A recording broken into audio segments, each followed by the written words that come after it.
दोस्तों आज हम एक्सप्लेन करने वाले हैं हाल ही में आई सीरीज 1000 बेबीज के आगे के एपिसोड्स को, जिसकी डिमांड आप लोगों ने की थी। इसी बात पर वीडियो को भी लाइक कर दीजिए। हम चलिए कहानी शुरू करते हैं। तो एपिसोड 4 की शुरुआत में हम अज्जी की फैमिली को हॉस्पिटल में देखते हैं, जहां उसकी वाइफ को लड़की हुई थी। पर कल रात जो अज्जी ने बच्चे बदलने वाली बात सुनी थी, इस कारण उसे इन हॉस्पिटल वालों पर भी शक हो रहा था कि कहीं इन्होंने मेरा भी बच्चा बदल तो नहीं दिया। पर वो अपने मन से ये ख्याल निकाल देता है। इसके बाद अज्जी पर उसके साथी का फोन आता है, जो उसके साथ सारा वाले केस पर काम करेगा। तो ये लोग ऑफिस में मिलने को कहते हैं। अब इसके बाद हम नया ऑफिस देखते हैं, जहाँ सारा का केस सॉल्व किया जाएगा। और यहाँ विनोद नाम का ऑफिसर सबको काम बता रहा होता है, जो अज्जी का जूनियर था। फिर यहाँ अज्जी आता है, जो अंसारी और विनोद से कहता है कि तुम दोनों ही इस केस के बारे में सब जान गए हो, लेकिन अब ये बात बाहर नहीं जानी चाहिए। हम तीनों को ही मिलकर ये केस सॉल्व करना होगा। हमारा टारगेट है बिबिन, जिसने मर्लिन को लेटर भेजे हैं, और फिलहाल के लिए यही एविडेंस है। तब विनोद बताता है कि ये जितने भी लेटर मर्लिन को मिले हैं, इनमें एक चीज कॉमन है कि लेटर में जिस इंसान का भी नाम है, उसके जन्मदिन से एक हफ्ते पहले ये लेटर मर्लिन को मिला था। फिर अज्जी उस डायरी से डाटा निकलवाता है, जिसमें सारा ने बच्चों के नाम लिखे थे कि कौन किसका बच्चा है, और उससे इन्हें पता चलता है कि बिबिन के असली माँ बाप कौन है। तब ये सीधा उन्हीं का एड्रेस पता करके मिलने चले जाते हैं। असल में बिबिन के असली पिता एक कॉलेज में प्रोफेसर थे। तो ये अज्जी और अंसारी उनसे कहकर मिलते हैं कि हम आपके कॉलेज के स्टूडेंट थे। और फिर वो बातों बातों में उनकी बेटी के बारे में पूछते हैं, क्योंकि सारा ने बिबिन से बदलकर उन्हें लड़की दे दी थी। और ये लोग तो आज भी यही समझते हैं कि इन्हें बेटी हुई थी।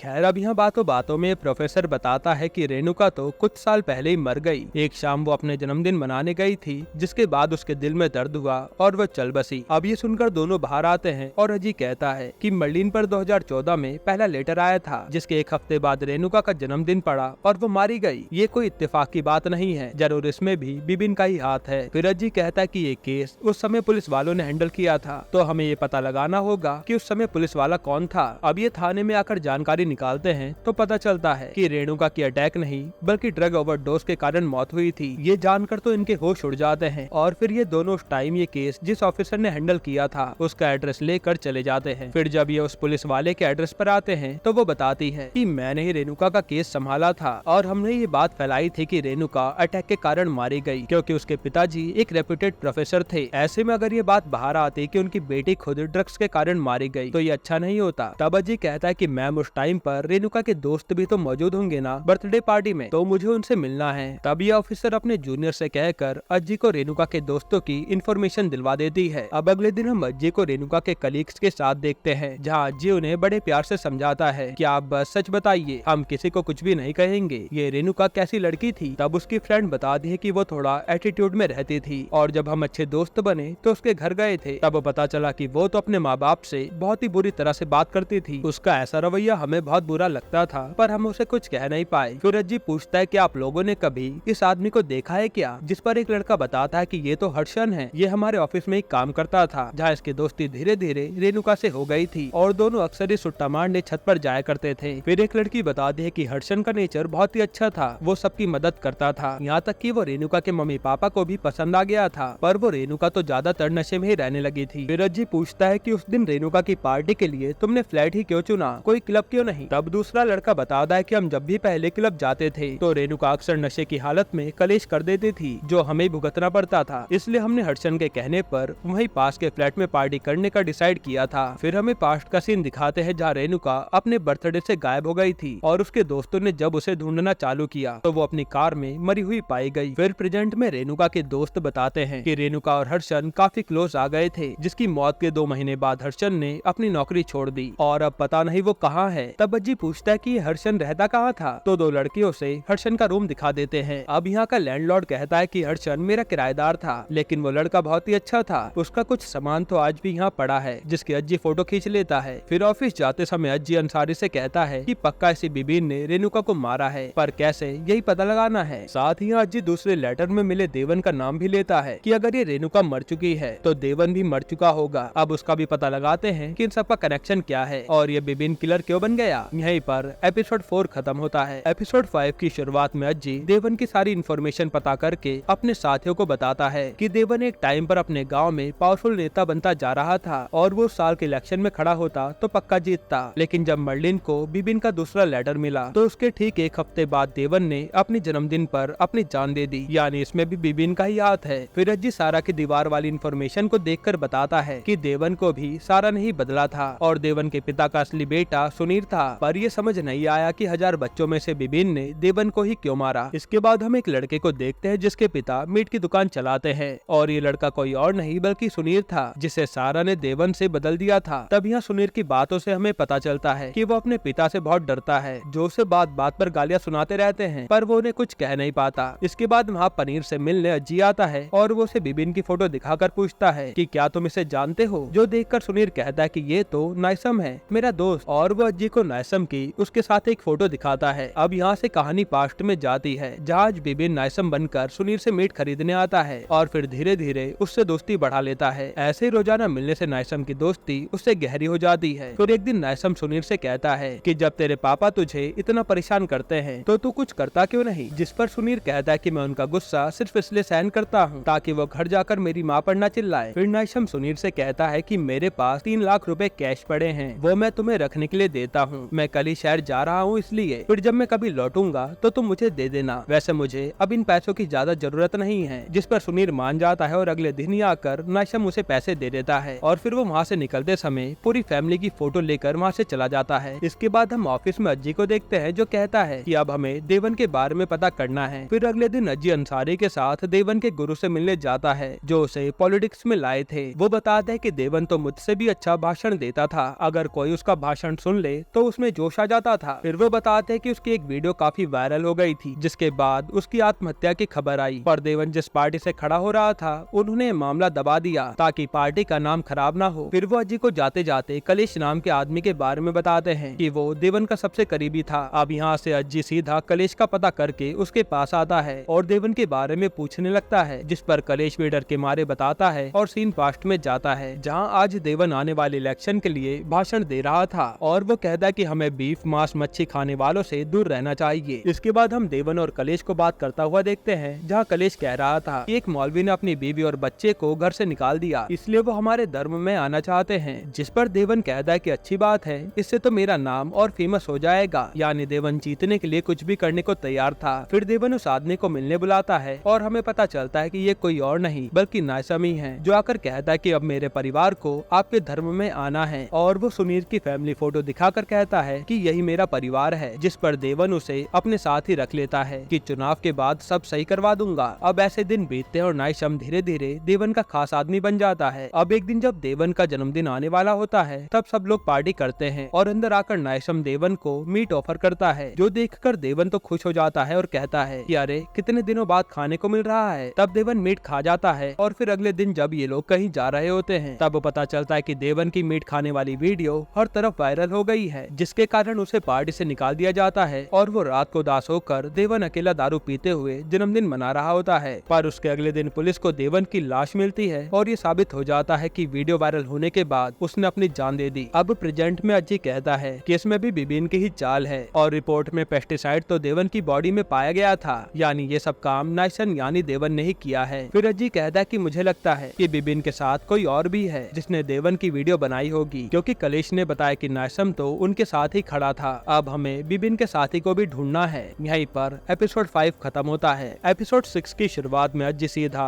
एसके से मिलने आता है कि तुम्हें कोई एनसी के खिलाफ मैसेज भी भेजता था ना, जिसके जरिए तुम्हें पता चला कि एनसी का कहीं चक्कर चल रहा है। तो एसके कहता है हाँ। इसके बाद हम ऑफिस में एसके की कन्फेशन वीडियो चलता देखते हैं, जहाँ अज्जी कहता है कि एसके को किसी ने पूरी तरह से भड़काया था, जबकि एनसी का कहीं चक्कर भी नहीं चल रहा था। फिर ये लोग मर्डर्स के बारे में बात करने लगते हैं और सीन पास्ट में जाता है, जहाँ बिबिन आज रेणुका के साथ सिगरेट पी रहा था और रेणुका काफी परेशान थी। तब बिबिन उसे एक ड्रग्स दिखाता है कि इसे लेने से तुम्हें हल्का महसूस होगा। तब रेणुका भी एक्साइटमेंट में आकर वो ड्रग्स ले लेती है और झूमने लगती है। ऐसे करके बिबिन उसे कई बार ड्रग्स देता है और रेणुका को धीरे धीरे आदत पड़ जाती है। जो उसके दोस्त कह रहे थे कि रेणुका नशे में ही रहती थी, वो बिबिन का ही कारण था और ये बात कोई जान नहीं पाया था। वहीं हम बिबिन को देखते हैं कि वो कैसे अपने रूम पर ये ड्रग्स बना रहा था, क्योंकि उसके पास पहले से ही लैब और केमिकल की काफी नॉलेज थी। अब ऐसे कुछ दिन बीतते हैं और जब रेणुका का बर्थडे आता है तो बिबिन ने जानबूझकर हार्ड केमिकल से ड्रग बनाया, जो रेणुका ने जाकर बिबिन के कहने पर अपनी कार में यूज करा और फिर वो तड़प तड़प कर मारी गई। फिर प्रेजेंट में अज्जी अपने सीनियर को बताता है कि रेणुका का खून एक केमिकल से हुआ है जो उसने ड्रग्स के जरिए ले लिया था और ये सब बिबिन ने किया है। आगे अज्जी कहता कहता है कि बिबिन ने रेणुका को सिर्फ इसलिए मारा क्योंकि वह बिबिन के असली माँ बाप से बहुत ही बदतमीजी से बात करती थी, जो बात बिबिन को अच्छी नहीं लगी। बिबिन के मन में हमेशा यही चलता था कि सारा के कारण उसकी पूरी जिंदगी तबाह हो गई, इसलिए उसने बड़ी प्लानिंग के बाद रेणुका को मार डाला ताकि उसके माँ बाप को ज्यादा टॉर्चर न सहना पड़े। साथ ही वह ऐसे लोगों को मारने लगा जो जिंदगी जीने के लायक ही नहीं थे, इसलिए उसने सबसे पहले रेणुका को मारा। फिर अज्जी बताता है कि बिबिन किसी को भी मारने से पहले उसके ऊपर बहुत रिसर्च करता है ताकि वो जिस किसी भी इंसान को मारे तो कोई ये न जान पाए कि ये काम बिबिन ने किया है, बल्कि वो तो सामने वाले इंसान को मजबूर कर देता था अपनी जान देने के लिए। फिर जब उसने रेणुका को मार डाला तो उसने देवन को शिकार बनाया और फिर उसने सारा के लिस्ट में से ही एक को अपना साथी बनाकर अपने साथ मर्डर करने के लिए मना लिया और इन्होंने देवन को मार डाला। तभी पास्ट में हम देखते हैं कि कैसे बिबिन ने देवन को जान से मारा था। फिर प्रेजेंट में अजी कहता है कि बिबिन के अगले शिकार एनसी और एसके थे और इन दोनों को भी सारा ने हॉस्पिटल में बदला था और बिबिन के अकॉर्डिंग दोनों ही अपनी लाइफ अच्छे से नहीं जी रहे थे, इसलिए बिबिन ने एक को मरवा कर दूसरे को जेल में डलवा दिया। अब ये सारी बातें सुनकर वो जज कहता है कि ये बिबिन और उसका साथी बहुत खतरनाक है, इसलिए अब तुम्हें बिबिन को ढूंढकर तुरंत जान से मारना होगा, वरना ये साई को क्या कर दे किसी को पता नहीं। यहीं पर एपिसोड 6 खत्म होता है। एपिसोड 7 की शुरुआत में हम दो लॉयर्स को बातें करते हुए देखते हैं, जहाँ एक कहता है कि एक अज्जी नाम का पुलिस वाला सारा के लेटर्स के बारे में पूछने आया था जो आपने जज को दिए थे, याद है ना, उसमें ऐसा क्या लिखा था। जिस पर दूसरा लॉयर कहता है कि मैं उसे पढ़ नहीं पाया, मैंने तो जज को दे दिए थे। तब ये वकील कहता है कि अज्जी वही पुलिस वाला है जो एनसी केस पर काम कर रहा था। मुझे लगता है कि एनसी और सारा केस का कुछ कनेक्शन है। जो सुनकर ये वाला वकील चौंक जाता है। इसके बाद सीन चेंज होता है अज्जी पर, जो कहता है कि सारा ने 1000 से भी ज्यादा जितने बच्चे बदले थे सबकी जान को खतरा है और अब बिबिन तो नया शिकार ढूंढ भी रहा होगा। तब अंसारी कहता है कि बिबिन हर मर्डर के बाद 4 साल का गैप लेता है, तो हमारे पास अभी वक्त है। लेकिन अज्जी कहता है नहीं, हमें कैसे भी करके अगला विक्टिम जल्दी ढूंढना होगा। तभी अज्जी के लिए एक लेटर आता है जिसमें किसी जिब्रान और एक दूसरा सनल नाम लिखा था, यानी यही अगले विक्टिम है। ये देखकर अज्जी के होश उड़ जाते हैं और वो समझ जाता है कि उसके ऊपर बिबिन अभी भी नजर रखे हुए है। अज्जी कहता है कि ये बिबिन हमसे भी आगे है, जो जानबूझकर ये लेटर के जरिए हमें अपने पीछे लगाए बैठा है। उसी समय मर्लिन का फोन आता है जो अज्जी से कहती है कि एक कुरियर आया है और अज्जी उसे देखने चल देता है। फिर मर्लिन से मिलकर अज्जी आसपास के कैमरे चेक करने जाता है ताकि ये पता चल सके कि ये एनवेलप कहाँ से आया। तब उसे एक डिलीवरी वाला दिखता है। तभी अंसारी का भी फोन आता है जो कहता है कि आपके लिए जिसने लेटर दिया था वो कोई रेड कपड़े में था। तब ये देखकर अज्जी के होश उड़ जाते हैं कि ये आदमी यहीं कहीं घूम रहा है। इसके बाद अज्जी अनिल से मिलता है और कहता है कि आज से ठीक 1 हफ्ते बाद जिब्रान या सनील में से कोई एक मरने वाला है, इसलिए हमें इन्हें ढूंढना होगा ताकि हम भी इनको पकड़ सकें। फिर सनील का एड्रेस निकलवा कर अज्जी सीधा उसके घर पहुंच जाता है और पूछता है कि सनील कहाँ है, जिस पर उसके पापा बताते हैं कि हमारे गाँव में बाढ़ आई थी और सनील के ऊपर छत गिर गई जिसमें वो मारा गया। ये सुनकर अज्जी चौंक जाता है कि सनील का नाम हमें बिबिन ने क्यों भेजा, यानी अब बिबिन का अगला शिकार जिब्रान ही है, जिसके बारे में अज्जी पता लगाने लगता है। फिर जिब्रान के पिता का एड्रेस निकलवा कर वो उनके पास आता है और जिब्रान के बारे में पूछता है, जिस पर वो बताते हैं कि मेरा कोई बेटा नहीं है, वो तो एक खूनी है जो सिर्फ नशे में धुत रहता था